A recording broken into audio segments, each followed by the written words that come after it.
ਅੱਜ ਆਪਾਂ 8ਵੀਂ ਅਸ਼ਟਪਦੀ ਦੇ ਤੀਸਰੇ ਪਦੇ ਦੀ ਵਿਚਾਰ ਕਰਨ ਦਾ ਉਦਮ ਉਪਰਾਲਾ ਕਰ ਰਹੇ ਹਨ। ਸਤਿਗੁਰੂ ਧੰਨ ਸ੍ਰੀ ਗੁਰੂ ਅਰਜਨ ਦੇਵ ਸਾਹਿਬ ਮਹਾਰਾਜ ਜੀ ਆਪਾਂ ਨੂੰ ਸਮਝਾ ਰਹੇ ਹਨ, ਬ੍ਰਹਮ ਗਿਆਨੀ ਏਕ ਉਪਰ ਆਸ, ਬ੍ਰਹਮ ਗਿਆਨੀ ਕਾ ਨਹੀਂ ਵਿਨਾਸ਼। ਕਿ ਜਿਹੜੇ ਜੀਵ ਨੂੰ ਬ੍ਰਹਮ ਦੇ ਗਿਆਨ ਦਾ ਭੇਦ ਆ ਗਿਆ, ਜੋ ਸਾਡਾ ਮੂਲ ਸੱਚ ਪਰਮਾਤਮਾ ਹੈ, ਜਿਹਦੇ ਚੋਂ ਇਹ ਸਾਰੀ ਸ੍ਰਿਸ਼ਟੀ ਪੈਦਾ ਹੋਈ ਹੈ, ਉਹਦਾ ਇੱਕ ਖੇਲ ਚੱਲ ਰਿਹਾ। ਏਕ ਮੂਰਤ ਅਨੇਕ ਦਰਸ਼ਨ, ਤੀਨ ਰੂਪ ਅਨੇਕ, खेल खेल अखेल खेलन अंत को फिर एक। जेड़े जीव ने गुरु मत द्वारा अपने मूल सच ब्रह्म की पछाण कर ली, अपने आप की पछाण कर ली, जो हुक्म है ਆਪਾਂ ਨੂੰ गुरबाणी च मन तू जोत स्वरूप है अपना मूल पछाण। जिन्हां ने संगत करके इस गल का भेद ले लिया कि साडा सारियां दा जो मालिक है अविनाशी परमात्मा, बाकी सारी चीज नासवंत है। एक है साडा मालिक अविनाशी, अविनाशी जीवन को दाता, हिम्मत सब समल खोई। जे असी उस मालिक दे नाल जुड़ना सिख लेने तां ओह सारियां जीवां दा दाता है। गुण धान भगतन को बरतन, बिरला पावे कोई। मेरे मन जप गुर गोपाल प्रभ सोई, जाकी शरण पिया सुख पाइयै, बहुड़ दुख ना होई। ਜਿਹੜੇ ਇਨਸਾਨ ਨੂੰ ਤਾਂ ਬ੍ਰਹਮ ਦਾ ਮੂਲ ਦਾ ਸੱਚ ਦਾ ਭੇਦ ਆ ਗਿਆ, ਉਹ ਫਿਰ ਜਿਹੜੀ ਆਪਣੀ ਆਸ ਹੈ, ਭਰੋਸਾ ਹੈ, ਉਹ ਇੱਕ ਪਰਮਾਤਮਾ ਦੇ ਉੱਪਰ ਰੱਖਦੇ ਹੈ। ਜਿਹੜੇ ਇਨਸਾਨ ਨੂੰ ਇਸ ਗੱਲ ਦਾ ਨਹੀਂ ਭਰੋਸਾ ਆਇਆ, ਉਹ ਬਹੁਤ ਸਾਰੀਆਂ ਜਗ੍ਹਾ 'ਤੇ ਆਪਣੀ ਆਸ ਬਣਾ ਕੇ ਰੱਖਦੇ ਆ। संसार के अंदर अपने रिश्ते नाते ने, नेड़े दे दूर दे, इन्हां दे उपर एक दूसरे तो आपां आस रखते हैं कि सानू ये सुख देणगे। पर कई बार ये साडा जिहड़ा भुलेखा भरम उदों दूर हुंदा जदों किसी इंसान ते विपत काल का समा आउणा शुरू हुंदा। उदों फिर साडे जिहड़े नेड़े दे रिश्ते ने, दोस्त मित्र भैन भरा परिवार दे मैंबर, इन्हां चों कोई बिरला बिरला जी भी खड़दा नहीं, सारे फिर साडे तो मुख मोड़ जांदे आ ते इंसान दुखी हुंदा।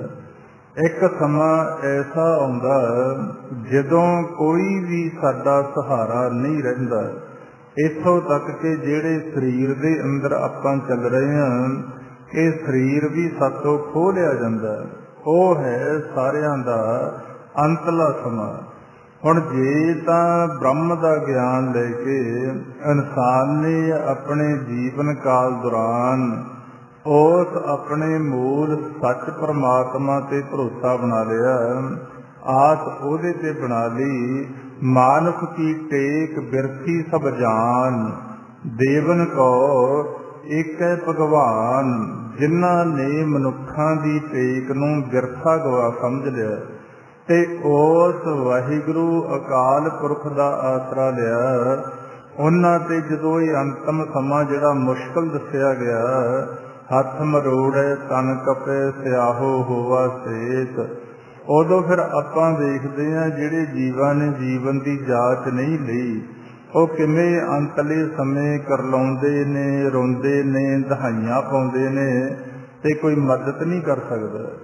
ਜਿਹੜੇ ਇਨਸਾਨ ਨੇ ਇਹ ਬ੍ਰਹਮ ਦਾ ਗਿਆਨ, ਸੱਚ ਦਾ ਗਿਆਨ ਸੰਗਤ ਦੇ ਵਿੱਚ ਆ ਕੇ ਲੈ ਲਿਆ ਕਿ ਜਦੋਂ ਸਾਡੇ ਸਾਰੇ ਸਹਾਰੇ ਟੁੱਟ ਜਾਂਦੇ ਆ, ਜਾ ਕੋ ਮੁਸ਼ਕਲ ਅਤ ਬਣੇ, ਢੋਈ ਕੋਈ ਨਾ ਦੇ, ਲਾਗੂ ਹੋਈ ਦੁਸ਼ਮਣਾ, ਸਾਖ ਕੀ ਭੱਜ ਖਲੇ, ਭੱਜੋ ਸਭੋ ਆਸਰਾ, ਸਭੋ ਭਜੋ ਆਸਰਾ, ਚੂਕੈ ਸਭ ਅਸਰਾਓ। ਚਿਤ ਆਵੇ ਉਸ ਪਾਰ ਬ੍ਰਹਮ, ਤਾਂ ਲੱਗੇ ਨਾ ਤਤੀ ਬਾਓ। ਪਰ ਪਾਰ ਬ੍ਰਹਮ ਕਿਹਨੂੰ ਚਿੱਤੇ ਆਉਂਦਾ? ਜਿਨ੍ਹਾਂ ਨੇ ਸੰਗਤ ਦੇ ਵਿੱਚ ਆ ਕੇ ਇਹ ਭੇਦ ਲੈ ਲਿਆ ਕਿ ਸਾਰਾ ਸੰਸਾਰ ਬਿਨਸਨਹਾਰ ਹੈ, ਸਵਾਰਥ ਦਾ ਖੇਡ ਹੈ। ਜੇ ਅਸੀਂ ਆਪਣੇ ਮਾਲਕ ਪ੍ਰਮਾਤਮਾ ਨਾਲ ਪਿਆਰ ਪਾ ਲੈਂਦੇ ਹਾਂ, ਆਸ ਭਰੋਸਾ ਉਹਦੇ ਤੇ ਬਣਾ ਲੈਂਦੇ ਹਾਂ, ਤੇ ਉਹਨਾਂ ਦੀ ਫਿਰ ਟੇਕ ਆਪਣੇ ਮਾਲਕ ਪ੍ਰਮਾਤਮਾ ਤੇ ਬਣ ਜਾਂਦੀ ਹੈ। ਬ੍ਰਹਮ ਗਿਆਨੀ ਏਕ ਉਪਰ ਆਸ, ਉਹ ਫਿਰ ਜੋ ਆਪਣਾ ਸਾਰੇ ਜੀਆਂ ਦਾ ਦਾਤਾ ਹੈ, ਮੂਲ ਹੈ, ਉਹਦੇ ਤੇ ਆਪਣੀ ਟੇਕ ਬਣਾ ਕੇ ਰੱਖਦੇ ਆ। ਜਿੰਨਾ ਚਿਰ ਜੀਵਨ ਹੈ ਉਹਨਾਂ ਚਿਰ ਵੀ ਉਹਦਾ ਆਸਰਾ ਲੈਂਦੇ, ਤੇ ਜਦੋਂ ਇਹ ਸਰੀਰ ਛੱਡਣਾ ਉਦੋਂ ਵੀ ਉਹਦੇ ਨਾਲ ਪਿਆਰ ਹੋਣ ਕਰਕੇ ਫਿਰ ਉਹਦੇ ਅੰਦਰ ਅਭੇਦ ਹੋ ਜਾਂਦੇ ਆ, ਤੇ ਆਪਣੇ ਜੀਵਨ ਦੀ ਬਾਜੀ ਆ ਉਹ ਜਿੱਤ ਜਾਂਦੇ ਆ। ਇਸ ਕਰਕੇ ਪਾਤਸ਼ਾਹ ਸਮਝਾ ਰਹੇ ਆ, ਬ੍ਰਹਮ ਗਿਆਨੀ ਏਕ ਉਪਰ ਆਸ, ਬ੍ਰਹਮ ਗਿਆਨੀ ਕਾ ਨਹੀਂ ਵਿਨਾਸ਼। ਇੱਥੇ ਹੁਣ ਬੜਾ ਗਹਿਰਾਈ ਵਾਲਾ ਵਿਸ਼ਾ ਪਾਤਸ਼ਾਹ ਨੇ ਸਮਝਾਤਾ। ਕਈ ਵਾਰ ਆਪਾਂ ਇਹ ਸ਼ਬਦ ਪੜ੍ਹਦੇ ਹਾਂ, ਬ੍ਰਹਮ ਗਿਆਨੀ ਸਦ ਜੀਵੈ ਨਹੀਂ ਮਰਤਾ। ਕਿਹੜੀ ਮੌਤ ਨਹੀਂ ਆਉਂਦੀ ਜਿਹੜਾ ਜੀ ਬ੍ਰਹਮ ਗਿਆਨ ਦਾ ਭੇਦ ਲੈ ਲੈਂਦਾ? ਕਿਹੜੇ ਜੀ ਕਿਹੜੀ ਗੱਲ ਦਾ ਵਿਨਾਸ਼ ਨਹੀਂ ਹੁੰਦਾ? ਕਿ ਉਹ ਸਰੀਰਕ ਤੌਰ ਤੇ ਸੰਸਾਰ ਤੋਂ ਜਾਂਦੇ ਨਹੀਂ। ਇਹ ਤਾਂ ਅਟੱਲ ਸੱਚਾਈ ਹੈ। ਜੋ ਵੀ ਇਨਸਾਨ ਆਕਾਰ ਰੂਪ ਦੇ ਅੰਦਰ ਪੈਦਾ ਹੋਇਆ, ਉਹਦਾ ਇੱਕ ਦਿਨ ਅੰਤ ਜ਼ਰੂਰ ਹੋਣਾ। ਜੋ ਉਪਜਿਓ ਸੋ ਬਿਨਤ ਹੈ, ਪਰੋ ਆਜ ਕੈ ਕਾਲ। ਨਾਨਕ ਹਰ ਗੁਣ ਗਾਇਲੇ, ਛਾੜ ਸਗਲ ਜੰਜਾਲ। ਉਹਨਾਂ ਦਾ ਵਿਨਾਸ਼ ਕਿਹੜੀ ਗੱਲ ਦਾ ਨਹੀਂ ਹੁੰਦਾ, ਕਿਉਂਕਿ ਉਹਨਾਂ ਨੂੰ ਜੋ ਅਕਾਲ ਪੁਰਖ ਵਾਹਿਗੁਰੂ ਨੇ ਆਹ ਸਵਾਸਾਂ ਦਾ ਧਨ ਦਿੱਤਾ, ਜਿਹੜਾ ਬਹੁਤ ਕੀਮਤੀ ਹੈ, ਜਿਹਨੂੰ ਅਗਿਆਨਤਾ ਦੇ ਹਨੇਰੇ 'ਚ ਇਨਸਾਨ ਵਿਨਾਸ਼ ਕਰ ਦਿੰਦਾ, ਇਹਨਾਂ ਦਾ ਖਾਤਮਾ ਕਰ ਦਿੰਦਾ। ਜਿਵੇਂ ਆਪਾਂ ਦੁਨੀਆਦਾਰੀ 'ਚ ਕਹਿੰਦੇ ਹਾਂ, ਜੇ ਕੋਈ ਕਿਸੇ ਦੀ ਔਲਾਦ ਖਰਾਬ ਹੋ ਜੇ, ਗਲਤ ਰਸਤੇ ਚੱਲੇ, ਉਹ ਮਾਂ ਬਾਪ ਦੀ ਜਿਹੜੀ ਬਣਾਈ ਹੋਈ ਜਾਇਦਾਦ, ਮਾਂ ਬਾਪ ਦਾ ਦਿੱਤਾ ਹੋਇਆ ਧਨ, ਉਹਨੂੰ ਵਿਨਾਸ਼ ਕਰ ਦੇਵੇ, ਤਾਂ ਸੰਸਾਰ ਵਧੀਆ ਦ੍ਰਿਸ਼ਟੀਕੋਣ ਨਾਲ ਨਹੀਂ ਵੇਖਦਾ, ਵਧੀਆ ਅੱਖ ਨਾਲ ਨਹੀਂ ਵੇਖਦਾ। ਇਸੇ ਤਰ੍ਹਾਂ ਜਿਹੜੇ ਜੀਵ ਇਹ ਸੱਚ ਦਾ ਭੇਦ ਲੈ ਲੈਂਦੇ ਆ, ਜਿਨ੍ਹਾਂ ਨੂੰ ਸੰਗਤ 'ਚ ਆ ਕੇ ਭੇਦ ਆ ਗਿਆ ਕਿ ਸਾਡੇ ਮਾਲਿਕ ਪ੍ਰਮਾਤਮਾ ਨੇ ਆ ਮੂਲ ਰੂਪ ਦੇ ਅੰਦਰ ਸਾਨੂੰ ਬਹੁਤ ਵੱਡੀ ਇੱਕ ਪੂੰਜੀ ਦਿੱਤੀ ਆ, ਸਵਾਸਾਂ ਦਾ ਧਨ। ਇਹਨਾਂ ਨੂੰ ਅਸੀਂ ਵਿਨਾਸ਼ ਨਹੀਂ ਕਰਨਾ।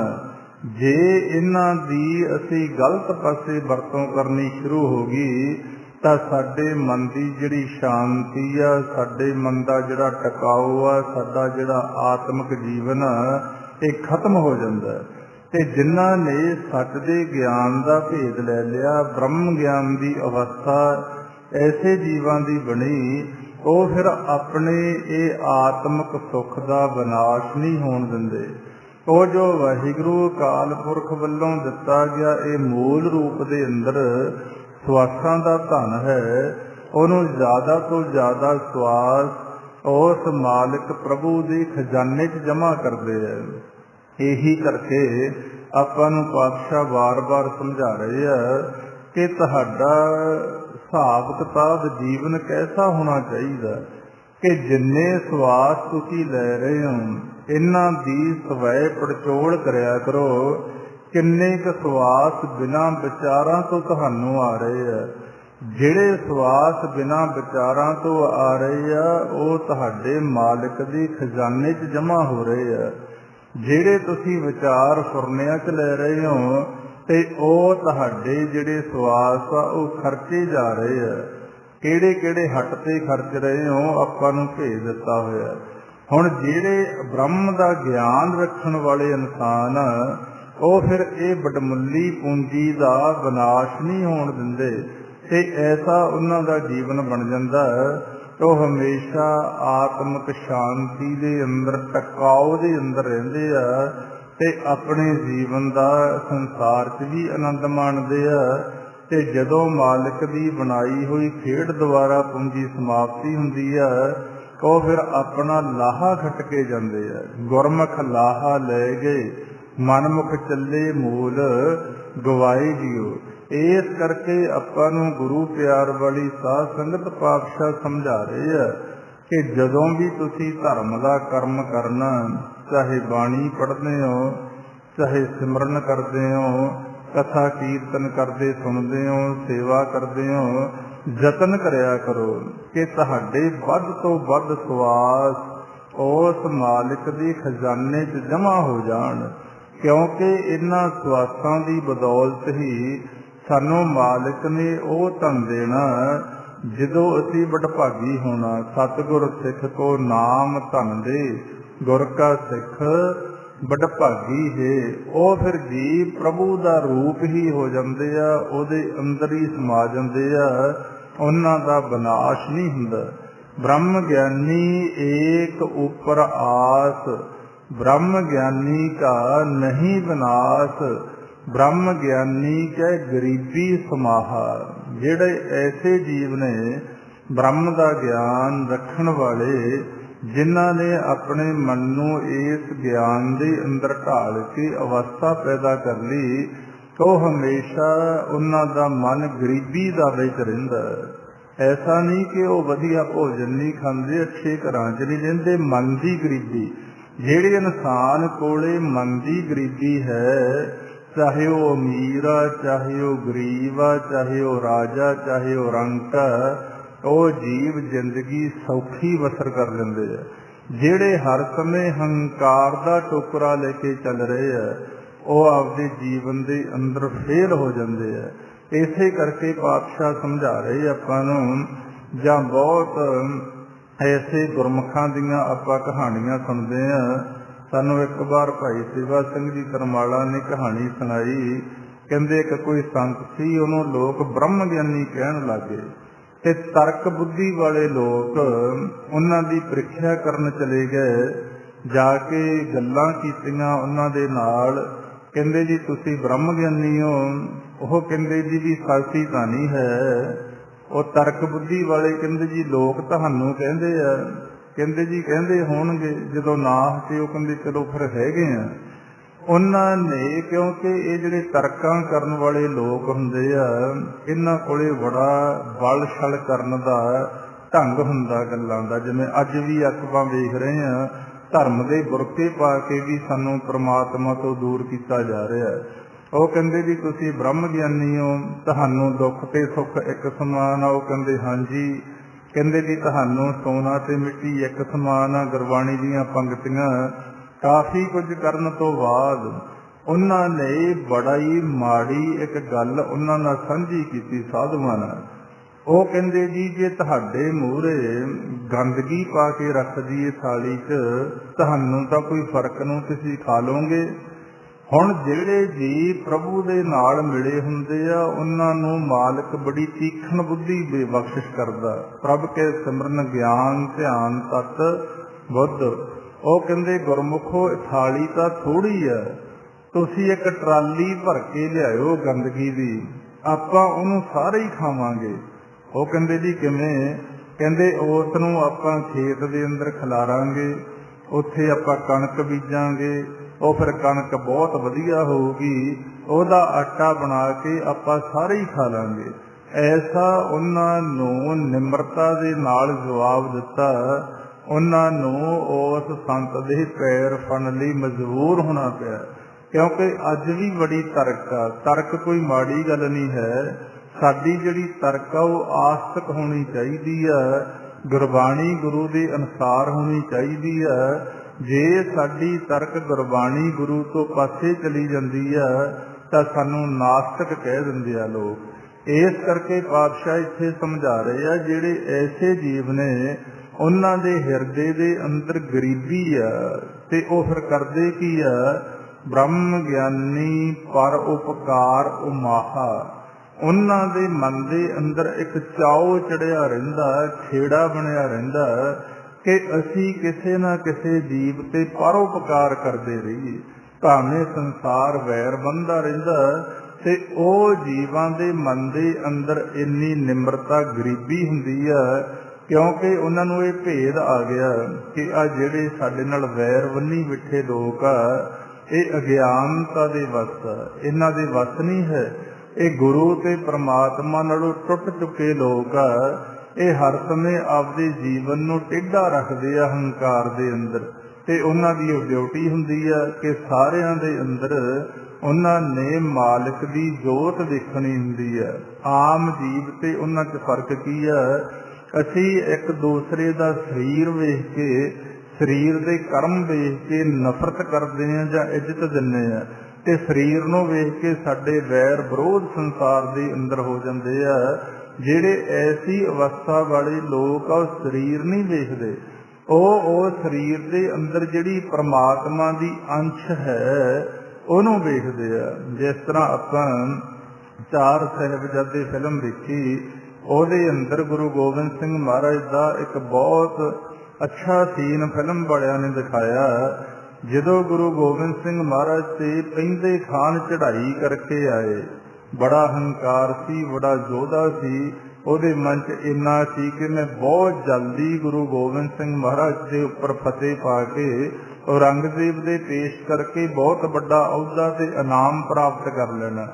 ਲੜਾਈ ਹੋਈ ਤੇ ਉਹਦੇ ਹੰਕਾਰ ਦੇ ਅੰਦਰੋਂ ਫਿਰ ਇੱਕ ਵਿਚਾਰ ਪੈਦਾ ਹੋਇਆ।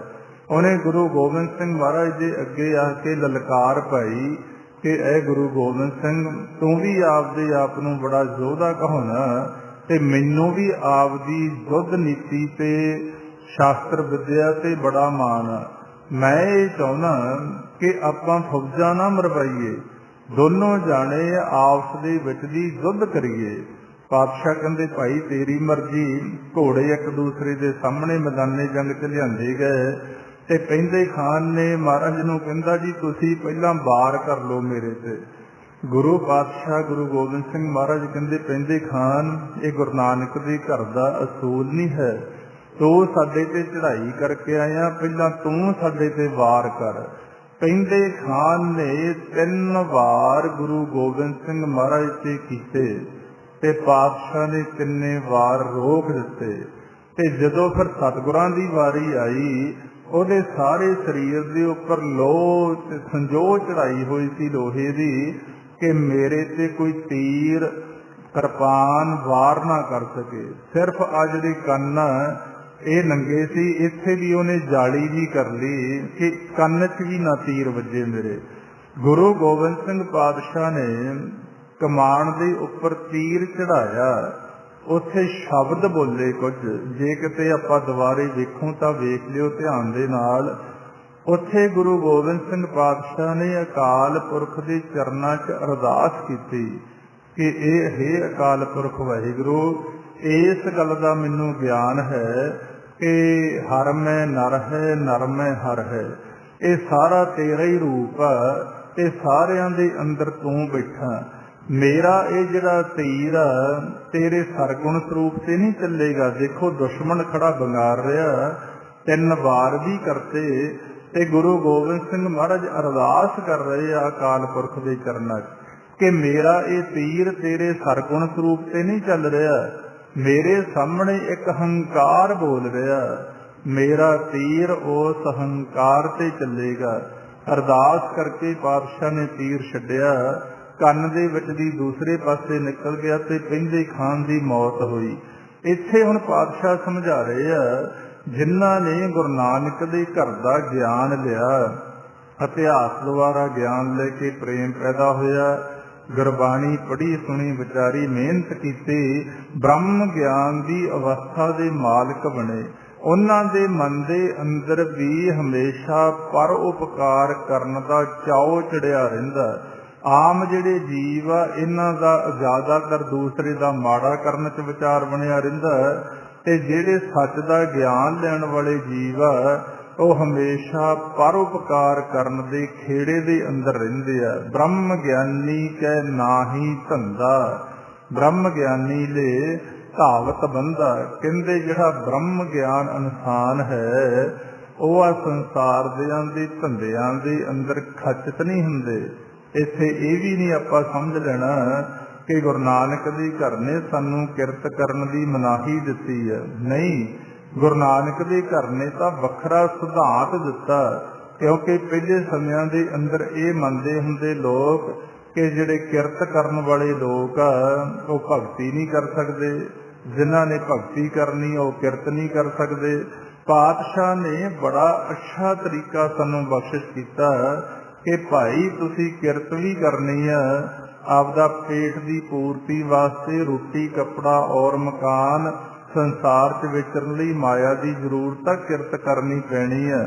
ਦੂਸਰਾ ਸਾਨੂੰ ਸਿਧਾਂਤ ਦਿੱਤਾ ਕਿ ਨਾਮ ਜਪਣਾ, ਫਿਰ ਸਾਨੂੰ ਪ੍ਰਮਾਤਮਾ ਦੀ ਬੰਦਗੀ ਕਰਨ ਦਾ ਸੁਨੇਹਾ ਦਿੱਤਾ, ਤੇ ਤੀਸਰਾ ਹੈ ਵੰਡ ਕੇ ਛਕਣਾ, ਸਾਡਾ ਸਮਾਜਿਕ ਭਾਈਚਾਰਕ ਸਾਂਝ ਬਣੀ ਰਵੇ।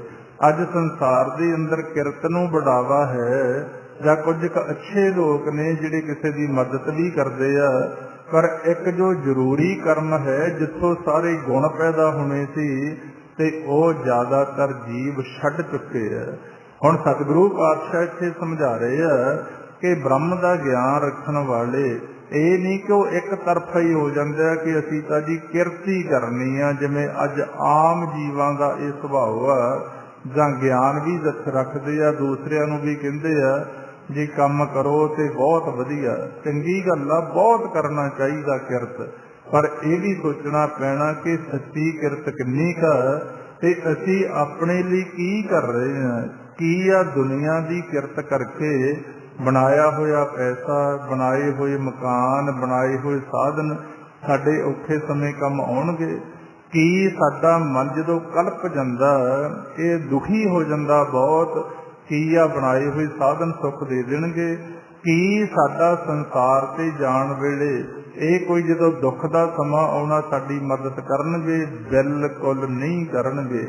ਜੇ ਇਕੱਲਾ ਪੈਸਾ ਸੁੱਖ ਦਿੰਦਾ ਹੋਵੇ ਤਾਂ ਸੰਸਾਰ 'ਚ ਬੜੇ ਅਮੀਰ ਲੋਕ ਬੈਠੇ ਆ, ਉਹਨਾਂ ਨੂੰ ਦੁਖੀ ਨਾ ਹੋਣਾ ਪਵੇ। ਪਰ ਪਾਤਸ਼ਾਹ ਇਹ ਸਮਝਾ ਰਹੇ ਆ, ਵੱਡੇ ਵੱਡੇ ਜੋ ਦੀਸੈ ਲੋਗ ਤਿੰਨ ਕੋ ਵਿਆਪੇ ਚਿੰਤਾ ਰੋਗ। ਫਿਰ ਸਵਾਲ ਆ, ਕਹਿੰਦੇ ਕੌਣ ਵੱਡਾ?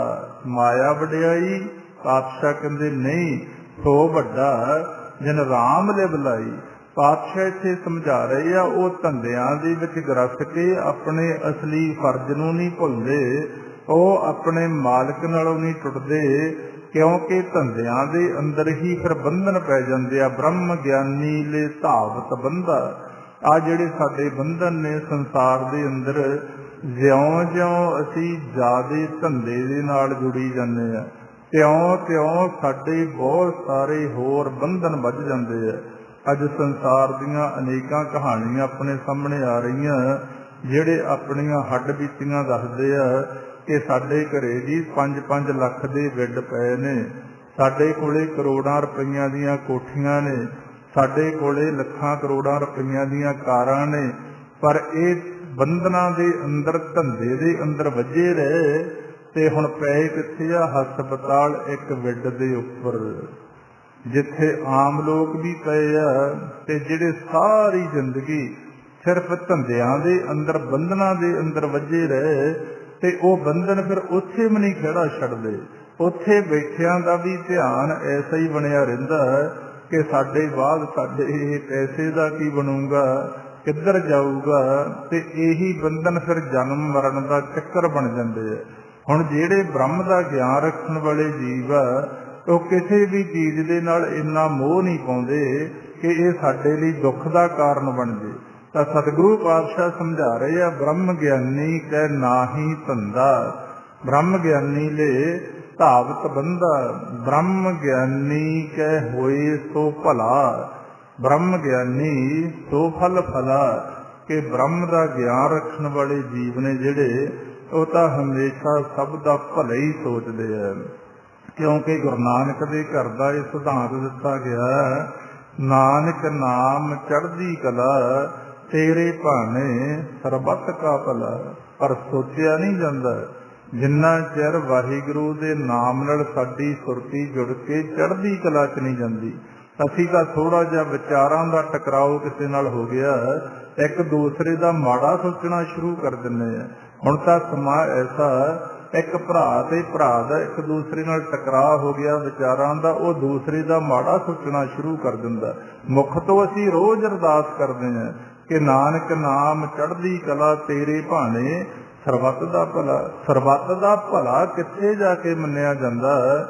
ਜਦੋਂ ਸਾਰਿਆਂ ਦੇ ਅੰਦਰ ਪ੍ਰਮਾਤਮਾ ਦੀ ਜੋਤ ਨਜ਼ਰ ਆਉਂਦੀ, ਜਦੋਂ ਸਾਰਾ ਸੰਸਾਰ ਪ੍ਰਮਾਤਮਾ ਦਾ ਸਰਗੁਣ ਸਰੂਪ ਦਿੰਦਾ, ਤੇ ਜਿਹੜੇ ਫਿਰ ਐਸੀ ਅਵਸਥਾ ਦੇ ਮਾਲਕ ਆ ਉਹ ਹਰ ਸਮੇਂ ਹਰੇਕ ਦਾ ਭਲਾ ਸੋਚਦੇ ਆ। ਬ੍ਰਹਮ ਗਿਆਨੀ ਕਹਿ ਹੋਏ ਸੋ ਭਲਾ, ਉਹ ਜਿੱਥੇ ਵੀ ਜਾਣਗੇ ਭਲਾ ਹੀ ਕਰਨਗੇ। ਬ੍ਰਹਮ ਗਿਆਨੀ ਸੋ ਫਲ ਫਲਾ, ਉਹ ਆਪਣੇ ਜੀਵਨ ਦੇ ਅੰਦਰ ਭਰਪੂਰ ਹੋ ਜਾਂਦੇ ਆ। ਜਿਵੇਂ ਆਪਾਂ ਵੇਖਦੇ ਆ ਨਾ, ਕੋਈ ਦਰਖਤ ਆ ਉਹ ਫਲਾਂ ਦੇ ਨਾਲ ਭਰਿਆ ਹੋਵੇ, ਕੋਈ ਸਰੋਵਰ ਆ ਉਹ ਨੱਕੋ ਨੱਕ ਪਾਣੀ ਨਾਲ ਭਰਿਆ ਹੋਵੇ, ਇਸੇ ਤਰ੍ਹਾਂ ਉਹ ਜੀਵਨ ਦੇ ਆਨੰਦ ਦੇ ਨਾਲ ਐਸਾ ਆਨੰਦਮਈ ਜੀਵਨ ਬਣਾ ਲੈਂਦੇ ਆ, ਉਹ ਫਲ ਦੀ ਪ੍ਰਾਪਤੀ ਕਰ ਲੈਂਦੇ ਆ, ਜਿਹਨੂੰ ਗੁਰਬਾਣੀ 'ਚ ਅੰਮ੍ਰਿਤ ਫਲ ਦਾ ਨਾਮ ਦਿੱਤਾ ਗਿਆ। ਅੰਮ੍ਰਿਤ ਫਲ ਤੇ ਜਨ ਕੋ ਲਾਗੇ, ਜੋ ਬੋਲੇ ਅੰਮ੍ਰਿਤ ਬਾਤਾਂ ਹੈ। ਬ੍ਰਹਮ ਗਿਆਨੀ ਸੰਗ ਸਗਲ ਉਧਾਰ, ਨਾਨਕ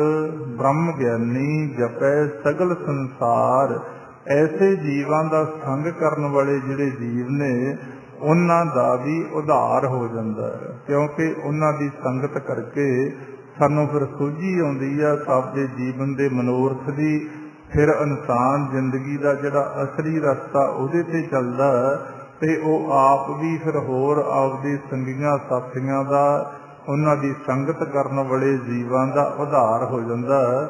ਪਰ ਜਿਹੜੇ ਉਹਨਾਂ ਦੇ ਬਚਨਾਂ ਨੂੰ ਮੰਨਦੇ ਆ, ਐਵੇਂ ਨਹੀਂ ਭਾਵੇਂ ਕੋਈ ਸਾਰੀ ਜ਼ਿੰਦਗੀ ਸਾਧੂਆਂ ਸੰਤਾਂ ਦੇ ਨਾਲ ਭੱਜਿਆ ਫਿਰੀ ਜਾਓ, ਉਹਨਾਂ ਦੇ ਪੈਰ ਘੁੱਟੀ ਜਾਓ, ਕੱਪੜੇ ਦੇਈ ਜਾਓ, ਗੱਡੀਆਂ ਦੇਈ ਜਾਓ, ਇਹ ਵੱਖਰੀ ਗੱਲ ਹੈ, ਇੱਕ ਸਤਿਕਾਰ ਹੈ। ਦੂਸਰੇ ਪਾਸੇ ਪਾਤਸ਼ਾਹ ਨੇ ਸਮਝਾਤਾ, ਜੇ ਵਚਨ ਨਹੀਂ ਮੰਨਦੇ ਤਾਂ ਕੋਈ ਬਹੁਤਾ ਫਾਇਦਾ ਹੋਣ ਵਾਲਾ ਨਹੀਂ। ਪਰ ਬ੍ਰਹਮ ਗਿਆਨੀਆਂ ਦੀ ਅਵਸਥਾ ਐਸੀ ਹੋ ਜਾਂਦੀ ਹੈ, ਉਹਨਾਂ ਦੇ ਬਚਨਾਂ 'ਚ ਤਾਕਤ ਹੋ ਜਾਂਦੀ ਹੈ, ਪਾਪੀ ਤੋਂ ਪਾਪੀ ਜੀਵਾਂ ਨੂੰ ਵੀ ਸ਼ਾਂਤੀ ਮਿਲ ਜਾਂਦੀ ਹੈ। ਬ੍ਰਹਮ ਗਿਆਨੀ ਸੰਗ ਸਗਲ ਉਧਾਰ, ਨਾਨਕ ਬ੍ਰਹਮ ਗਿਆਨੀ ਜਪੈ ਸਗਲ ਸੰਸਾਰ। ਐਸੇ ਜੀਵਾਂ ਦੀ ਫਿਰ ਸਾਰਾ ਸੰਸਾਰ ਵਡਿਆਈ ਕਰਦਾ। ਅੱਜ ਆਪਾਂ ਵੇਖ ਰਹੇ ਹਾਂ ਜਿਨ੍ਹਾਂ ਨੇ ਐਸੇ ਆਪਣੇ ਜੀਵਨ ਬਣਾਏ, 100 ਸਾਲ 2 ਸਾਲ ਲੋਕ ਉਹਨਾਂ ਦੀਆਂ ਯਾਦਾਂ ਵਰਸ਼ੀਆਂ ਮਨਾਈ ਜਾਂਦੇ ਆ, ਤੇ ਉਦੋਂ ਵੀ ਉੱਥੋਂ ਜਿਹੜਾ ਫਿਰ ਪ੍ਰਚਾਰ ਪ੍ਰਸਾਰ ਹੁੰਦਾ, ਉਹਨਾਂ ਦੇ ਜੀਵਨਾਂ ਤੋਂ ਸੇਧ ਲੈ ਕੇ ਸਾਨੂੰ ਸੋਝੀ ਮਿਲਦੀ ਆ ਕਿ ਇਹ ਕਿਵੇਂ ਐਸੀ ਉੱਚੀ ਅਵਸਥਾ 'ਚ ਪਹੁੰਚੇ। ਇਹ ਪਾਤਸ਼ਾਹ ਗੁਰੂ ਅਰਜਨ ਦੇਵ ਸਾਹਿਬ ਜੀ ਮਹਾਰਾਜ ਅੱਜ ਤੀਸਰੇ ਆਪਣੇ ਚੌਥੇ ਪਦੇ ਦੇ ਅੰਦਰ, ਜੋ 8ਵੀਂ ਅਸ਼ਟਪਦੀ ਦਾ ਹੈ, ਸਾਨੂੰ ਗਿਆਨ ਉਪਦੇਸ਼ ਦਿੱਤਾ। ਆਓ ਫਿਰ ਹੁਣ ਆਪਾਂ ਥੋੜ੍ਹਾ ਸਮਾਂ ਗੁਰਮੰਤਰ ਦਾ ਅਭਿਆਸ ਕਰਕੇ ਮਹਿਸੂਸ ਕਰੀਏ ਪਰਮਾਤਮਾ ਦੀ ਨੇੜਤਾ ਦਾ ਸੁੱਖ ਤੇ ਉਹਦੇ ਮਿਲਾਪ ਦਾ ਜਿਹੜਾ ਆਪਾਂ ਨੂੰ ਰਸਤਾ ਦੱਸਿਆ ਗਿਆ। ਹਾਂਜੀ, ਕਰੋ ਜੀ ਸ਼ੁਰੂ।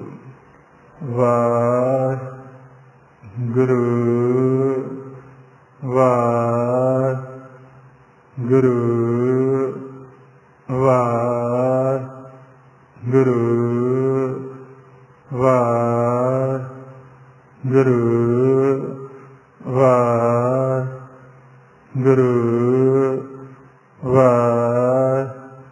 ਵਾਹਿਗੁਰੂ ਵਾਹਿਗੁਰੂ ਵਾਹਿਗੁਰੂ ਵਾਹਿਗੁਰੂ ਵਾਹਿਗੁਰੂ